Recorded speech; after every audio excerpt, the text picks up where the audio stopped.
बिहार के आवाम के बेहतरी के लिए खर्च हो रहा है, लोक कल्याणकारी योजनाओं के लिए खर्च हो रहा है, जो हमारे शोषित वंचित पिछड़े गरीब तबकों के उत्थान के लिए खर्च हो रहा है। चारा के लिए खर्च नहीं ना हो रहा है, लैंड फॉर जॉब मामले में पैसा ग्रैब करने के लिए खर्च नहीं ना हो रहा है, पशुओं का चारा घोटने के लिए खर्च नहीं ना हो रहा है। दलित, मुसलमान, सवर्ण जाति, कांग्रेस का ये समीकरण, तो समीकरणों को का तुष्टि वोटों का तुष्टिकरण इनका कैरेक्टर रहा है।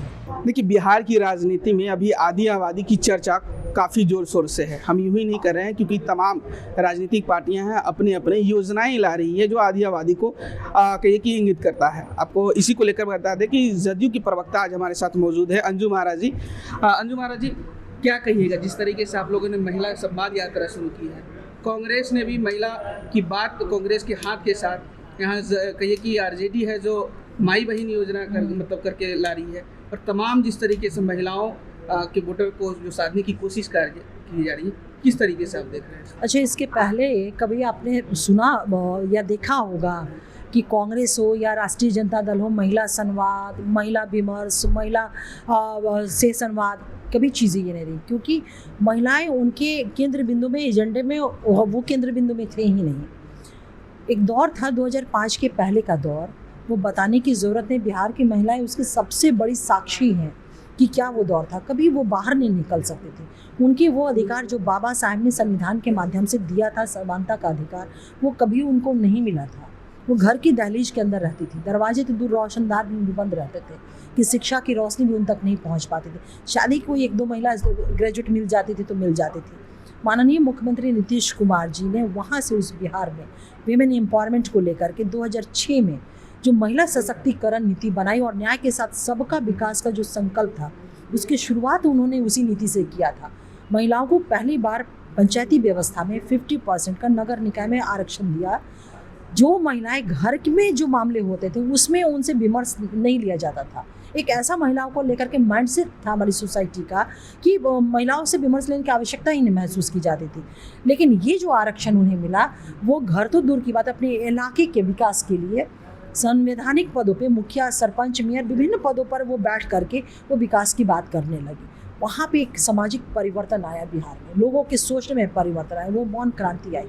उसके बाद से तो कार्रवाई बंद चला विमेन एम्पावरमेंट को लेकर के। बेटियों को पढ़ाने के लिए पोशाक योजना, साइकिल योजना तो एक इतना बड़ा परिवर्तन लाया है सोसाइटी में कि जो बेटियां निर्णय नहीं ले पाती थी, उनके अंदर नेतृत्व की क्षमता नहीं थी, साइकिल योजना ने उनके अंदर वो बिल्डअप किया। और यह साइकिल योजना सिर्फ राष्ट्रीय नहीं बल्कि वैश्विक स्तर पे शोध का भी विषय बना और विमर्श का भी विषय बना। जब बेटियां ग्रेजुएट हो गई, क्योंकि एक बेटी को पढ़ाने में, उसके व्यक्तित्व के निर्माण में हमारी सरकार 93,300 रुपये खर्च करती है।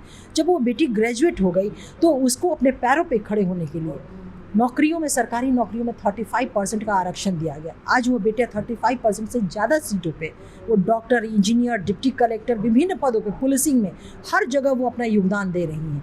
ये परिवर्तन बिहार में आया है। अंजुम जी, अगर आपकी बातों को, सभी बातों को सही माना जाए, लेकिन अब जिस तरीके से महागठबंधन कांग्रेस और कहिए कि आरजेडी जिस तरीके से महिला वोटर को साधने की, कहीं नहीं लगता कि इससे जदयू को नुकसान हो जाएगा? देखिए, बिहार की जनता, बिहार की आवाम बहुत अच्छे से समझती है कि जो बिहार का विपक्ष है वो वोटों को साधने के अलावा उसके पास कोई स्किल नहीं है, उनके पास कोई ऑनेस्टी नहीं है। बिहार को आगे ले जाने के पास उनके पास कोई रोड मैप नहीं है। मानव विकास को लेकर के जो एक होता है, ओवरऑल डेवलपमेंट को लेकर के इन्होंने कभी नहीं सोचा। इसका सबसे बड़ा उदाहरण आपको देखने को मिलेगा 2000 माई समीकरण, दलित, मुसलमान, सवर्ण जाति, कांग्रेस का ये समीकरण, तो समीकरणों को का तुष्टि वोटों का तुष्टिकरण इनका कैरेक्टर रहा है। इनका चाल चरित्र और चेहरा भी यही रहा है और पुनः वही कोशिश कर रहे हैं। लेकिन ये लोग विपक्षी इस बात को भूल रहे हैं कि 19.5 वर्षों से बिहार की जनता एनडीए की सरकार है, नीतीश कुमार जी के नेतृत्व में विकास के अलावा किसी बात को अब न सुनने को तैयार है, न समझने को तैयार है, न वो देखने को तैयार है। मानव विकास के साथ साथ जिस तरह से आधारभूत संरचना का विकास हुआ, माननीय मुख्यमंत्री नीतीश कुमार जी की संवेदनशीलता नहीं है तो क्या है।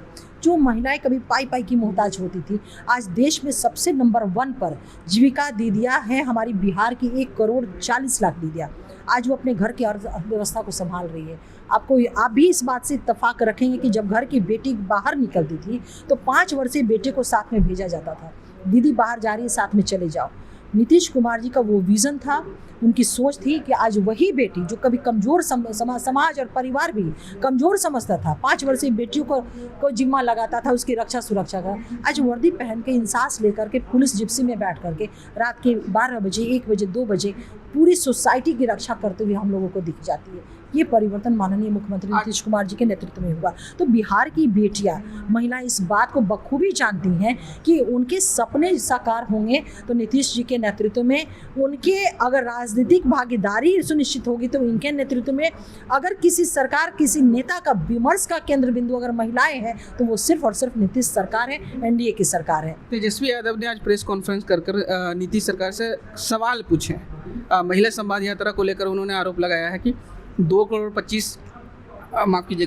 लाख 25 करोड़ का जो जिस तरीके से महिला संवाद यात्रा पे खर्च किया जा रहा है वो जनता का है, और जो खर्च किया जा रहा है वो अपने पार्टी के लिए खर्च तो अच्छी बात है ना। देखिए, शुक्र है हमारा मतलब बिहार का, और गर्व है हमारे आदरणीय नेता नीतीश कुमार जी का कि जो राजकीय कोष है, सरकार का जो कोष है, पैसा है, वो महिलाओं के ऊपर खर्च हो रहा है, बिहार के आवाम के बेहतरी के लिए खर्च हो रहा है, लोक कल्याणकारी योजनाओं के लिए खर्च हो रहा है, जो हमारे शोषित वंचित पिछड़े गरीब तबकों के उत्थान के लिए खर्च हो रहा है। चारा के लिए खर्च नहीं ना हो रहा है, लैंड फॉर जॉब मामले में पैसा ग्रैब करने के लिए खर्च नहीं ना हो रहा है, पशुओं का चारा घोटने के लिए खर्च नहीं ना हो रहा है। कितना फ़र्क है, आप अंतर समझिए। एक वो सरकार जो सरकारी पैसे को सिर्फ अपना पेट भरने के लिए, अपना सृजन करने के लिए 46 के 43 बीघा ज़मीन पटना में अनेकों संपत्तियाँ, अरबों खरबों की संपत्तियाँ, एक बच्चे के नाम पे अरबों का इन्वेस्टमेंट इस पे खर्च किया गया। दूसरी तरफ हमारे आदरणीय नेता नीतीश कुमार जी की सरकार जो सरकारी कोष का खर्च कहाँ हो रहा है, महिला विमर्श पे, महिलाओं को सशक्त करने में, महिलाओं की कल्याणकारी योजनाओं में, गरीब तबके के लिए, वंचित शोषित पिछड़े वर्गों के उत्थान के लिए। उसके बाद किस बेशर्मी के साथ बैठ करके प्रेस कॉन्फ्रेंस में इस बातों को कर रहे हैं, इस बात का भी एहसास totally mentally insolvent, politically insolvent हो चुके हैं। समझ में नहीं आ रहा कि ये बोल क्या रहे हैं। अरे बिहार की जनता ये दोनों अंतर को देख रही है। एक तरफ चारा घोटाला, सरकारी नौकरी के बदले में ज़मीन लेना, संपत्ति पैसा लेना गरीब बेटे और बेटियों से, ये सारे और क्या ये आरोप नहीं है, चार्जशीटेड है ना, कांग्रेस आरोप लगा रही है ना, कन्विक्टेड है ना। कांग्रेस आरोप लगा रही है मैम कि आपकी ये बिहार संवाद यात्रा में ट्रांसपेरेंसी नहीं है, पारदर्शिता नहीं है। वहीं कांग्रेस जिस तरीके से यात्रा करने वाली है, महिलाओं की बात कांग्रेस के हाथ के साथ, तो उसमें पारदर्शिता है। देखिए होता क्या है ना कि जब बरसात के दिन आते हैं ना, तो आप देखिएगा कि बरसाती मेढक कुछ बाहर निकलते हैं और टर की वो एक मनोवृत्ति होती है, वो टर करना शुरू कर देते हैं। वही हाल अभी विपक्ष का यहाँ पे है। चुनाव है 2025 में, अब राजनीति का अपनी रोटी सेकनी है, काम धंधा तो कुछ रहा नहीं है, एजेंडा तो कुछ रहा नहीं है। कोई भी एक विपक्ष के का जो कर्तव्य है होता है, संवैधानिक कर्तव्य, उसका तो निर्वहन आज तक इन लोगों ने किया नहीं है। अब जो हमारी सरकार नीतीश कुमार जी के नेतृत्व में परिवर्तन बिहार में लाया है, बिहार अनेकों मामले में फॉलोअर स्टेट नहीं बल्कि लीडर स्टेट के रूप में राष्ट्रीय पटल पर स्थापित हुआ है, ये इनको ये नहीं दिख रहा है। तो उनसे क्या अपेक्षा करेगा कि आ करके वो हमारी बखान करेंगे? ठीक है, झूठा ही सही, तथ्यों से हट करके ही सही, आंकड़ों की जानकारी नहीं है वो भी सही, तो उस तरह का बयान वो दे रहे हैं ताकि राजनीतिक ठगी और छल कर सके बिहार के लोगों के साथ। लेकिन बिहार की जनता तो जवाब देती रही है ना। 22 सीट भी ना सिमट करके रखा था इनको, 22 सीट पे समटे हुए थे। और कांग्रेस क्या बोलेगी जिसका खुद ही जमीन नहीं है, जो खुद ही परजीवी यहाँ बना हुआ है बिहार में, उसके बोलने के का कहीं कोई नैतिक आधार है? अंतिम प्रश्न रहेगा अंजुम जी, महिला संवाद यात्रा की तरफ से जदयू करना क्या चाहती है? देखिए, महिला संवाद कार्यक्रम जो है ना, ये कोई नई बात नहीं, बल्कि 2006 में ही महिलाओं से संवाद, महिलाओं से विमर्श, महिलाओं के लिए योजनाएं, महिलाओं के क्या गुणात्मक परिवर्तन हुए, महिलाओं का क्या पार्टिसिपेशन समाज के डेवलपमेंट में हो रहा है, इन तमाम चीज़ों को 2006 से ही हमारी सरकार के एजेंडे के केंद्र में वो रहा है। और तभी यही कारण है कि इतना महिलाओं का सशक्तिकरण एक राष्ट्रीय विमर्श का विषय बन पाया। प्रतिभा देवी सिंह पाटिल महामहिम उस वक्त की राष्ट्रपति महोदया ने भी कहा था कि बिहार विमेन एम्पावरमेंट की दिशा में मॉडल स्टेट है।